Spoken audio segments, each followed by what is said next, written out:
एक गांव में हरीश नाम का एक भेड़िया रहता था। वह दिन रात गांव में जाल बिछाकर चिड़िया, कबूतर, तोते, अन्य पंछियों को पकड़ लिया करता था। फिर उन्हें पिंजरे में बंद कर लेता था और गांव के मेले में जाकर बेच देता था। हरीश के घर में उसकी पत्नी शोभा भगवान शिव की भक्त थी।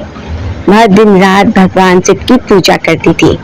शोभा अपने पति के काम से खुश न थी। एक दिन उसने हरीश से कहा, सुनो जी, तुम जिन पंछियों को पकड़ के बाजार में बेचते हो उन्हें कितनी तकलीफ होती होगी। उसकी बात सुनकर हरीश हंसने लगा और कहने लगा, तुम्हें कैसे पता कि इन्हें तकलीफ होती होगी? इन्हें बाजार में बेचने से मुझे अच्छे पैसे मिलते हैं। यह सुनकर शोभा रोने लगी। उसने कहा, आपको शायद यह नहीं पता है, इन भोले भाले बेजुबान पंछियों की हाय हमें लग रही है। इसी कारण हमारे कोई संतान नहीं है। मैं दिन रात भगवान शिव की पूजा करती हूँ, लेकिन फिर भी हम संतान सुख से वंचित हैं। अब हरीश ने कहा, मैं यह सब नहीं मानता कि तुम इस सब के बारे में भी छोड़ना सोच दो। यह कहकर हरीश पंछियों को पकड़ने चल देता है। शाम को हरीश पिंजरे में पंछियों को लेकर आता है और उन्हें झोपड़ियों में रख देता है। अगले दिन फिर हरीश पंछियों को पकड़ने चला जाता है। तभी कोई एक दरवाजे को खटखटाता है। शोभा दरवाजा खोलकर देखती है तो उसके सामने एक ब्राह्मण अपनी पत्नी के साथ खड़े थे। शोभा उनसे कहती है, महाराज, आप लोग कौन हैं? तब ब्राह्मण कहता है, बेटी, हम बहुत दूर से आए हैं। कुछ दिन इस गांव के शिव मंदिर में कथा कहेंगे, इसलिए घर घर जाकर उसका निमंत्रण दे रही हैं। तुम भी कल से कथा सुनने शिव मंदिर में आना। यह सुनकर शोभा बहुत खुश हुई। उसने कहा, हे ब्राह्मण देवता, मैं तो भाग्य खुल गई मेरे तो। अवसर तो ये किस्मत वालों को मिलता है, परंतु आप दोनों की रहने की व्यवस्था कहाँ है?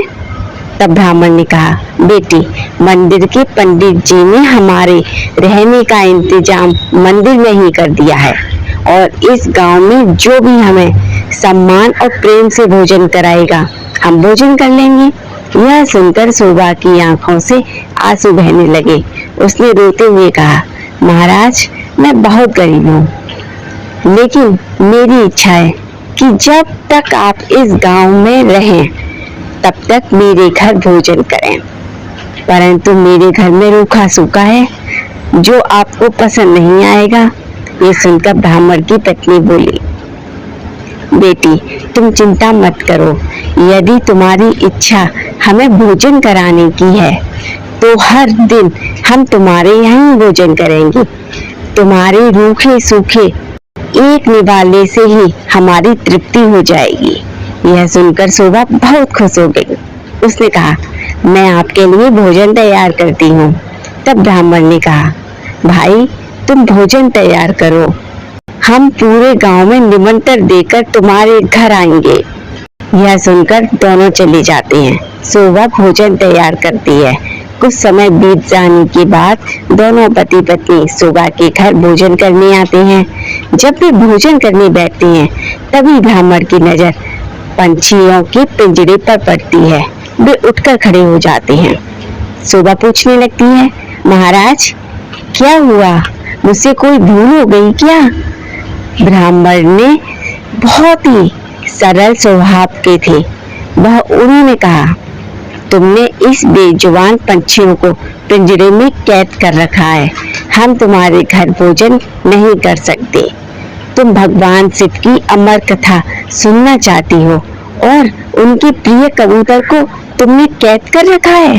यह सुनकर वह शोभा बहुत दुखी होती है। यह कहकर वह चल देती है। शोभा उनके पैर पकड़ लेती है और कहती है, हे ब्राह्मण देवता, मेरे घर से रुष्ट होकर न जाइए। मैं तो वैसे भी संतान सुख से वंचित हूँ। अगर आप भी बिना भोजन किए चले गए तो मेरा सर्वनाश निश्चित है। यह पंछी मेरे पति पकड़ते हैं, मैं उन्हें आजाद कर देती हूँ। यह सुनकर वह बाहर जाकर उन पंछियों को आजाद कर देती है। यह देखकर ब्राह्मण पति सहित भोजन करता है और शोभा को सौभाग्यवती और पुत्रवती होने का आशीर्वाद देकर चले जाते हैं। रात को जब हरीश घर आता है, वह पिंजरा खाली देखकर शोभा से पूछता है। तब शोभा उसे सारी घटना बता देती है।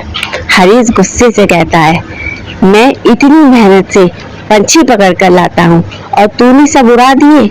आज के बाद किसी को भोजन पर मत बुलाना। तब शोभा कहती है, मैंने तो उन दोनों को 7 दिन का न्योता दे दिया है। अब मैं अपनी बात से पीछे नहीं हट सकती। उन्होंने मुझे सौभाग्यवती और पुत्रवती होने का आशीर्वाद दिया है।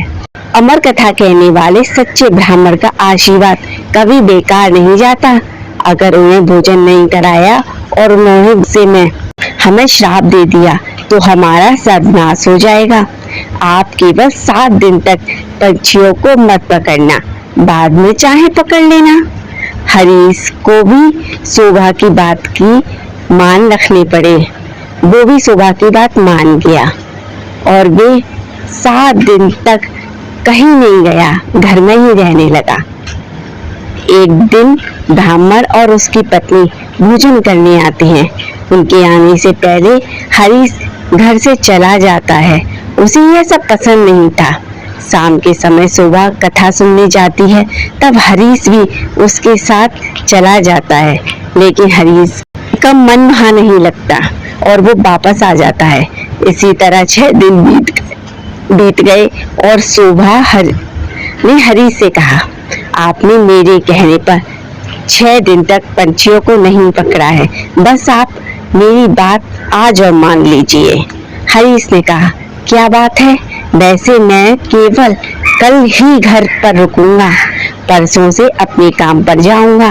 तब शोभा ने कहा, कल अमर कथा समाप्त हो जाएगी। मैं चाहती हूँ आप कल मेरे साथ मंदिर में कथा सुनने चलें और वहाँ से वापस आने के बाद ब्राह्मण और उनकी पत्नी को अंतिम बार भोजन कराकर उनसे आशीर्वाद लें। क्या पता उनके आशीर्वाद से हमें संतान का सुख प्राप्त हो जाए। हरीश उसकी बात सुनकर अगले दिन कथा सुनने चला जाता है। मंदिर में कथा सुनते सुनते हरीश की आंखों में आंसू बहने लगते हैं। शोभा के पूछने पर वह कहता है, भगवान शिव ने जिन कबूतरों को अमरता का आशीर्वाद दिया, मैं जीवन भर उन्हें ही बेचकर अपना जीवन नरक बना लिया। कथा समाप्त होने पर वो दोनों घर आ जाते हैं। हरीश का मन निर्मल हो गया था। उसने शोभा से कहा, मैं आज से ही यह काम छोड़ दूंगा और मेहनत मजदूरी करूंगा। कुछ दिन के बाद ब्राह्मण और उसकी पत्नी भोजन करने आए। हरीश ने उनका स्वागत किया, उन्हें भोजन कराया। इसके बाद हरीश ने अपने मन की सारी बात उनके सामने रख दी। तभी ब्राह्मण और उसकी पत्नी भगवान शिव और माँ पार्वती के रूप में प्रकट हो जाते हैं। भगवान शिव कहते हैं, तुम्हारी पत्नी की भक्ति देखकर हम तुम्हें संतान सुख देना चाहते हैं, किंतु तुम्हारे पाप के कारण यह संभव नहीं था, इसलिए हमें तुम्हारा मन बदलने के लिए भेष बदल कर आना पड़ा। यह सुनकर दोनों पति पत्नी रोने लगते हैं और उनके चरणों में गिर जाते हैं। भगवान शिव और माता पार्वती उन्हें पुत्रवती होने का आशीर्वाद देकर अंतर ध्यान हो जाते हैं। भगवान शिव के आशीर्वाद से एक घर में सुंदर कन्या का जन्म होता है। कन्या के आने के बाद उनके दिन बदल जाते हैं, वह काफी धनवान हो जाते हैं और हरीश अपने जीवन में एक निर्मल और संतुष्टि भरा जीवन पाने से बहुत खुश होता है, क्योंकि उसका काम अब किसी की चीख पुकार और हाय से भरा नहीं था।